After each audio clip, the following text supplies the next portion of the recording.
Hello everyone, and welcome back to a new video. In this video, I'm going to show you guys how you can make a waiting list on Shopify. So if you guys want to learn how to do it, just follow the steps that I'm going to show you.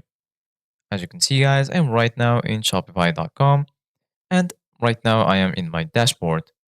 So right now, if you go here to the left side of your screen, right here you're going to find all of these sections.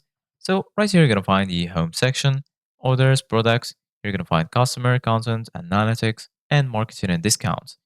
Here under sales channels, you're going to find point of sale and also online store. And lastly, here you're going to find your applications. So in order to add a waitlist, first of all, go to apps. And then here you're going to find all of your installed apps. And then here in the bottom, you're going to find all recommended apps. Give it a click, and then here in the bottom, you're going to find get more recommendations in the Shopify App Store. Give it a click, and then you're going to be here in the App Store.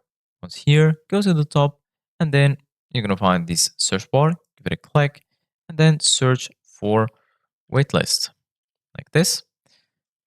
Hit enter, and then right here, you're going to find all of these results for your search. So right now, choose the application that you like. For example, I'm going to add this one, mini coming soon waitlist. Give it a click and then click on install.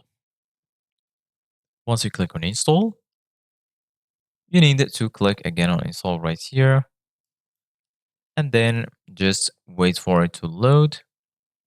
And then as you can see guys, it's added right now to the dashboard.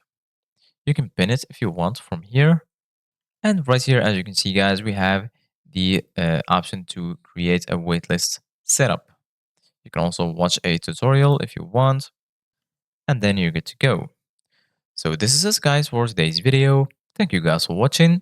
See you guys in the next video.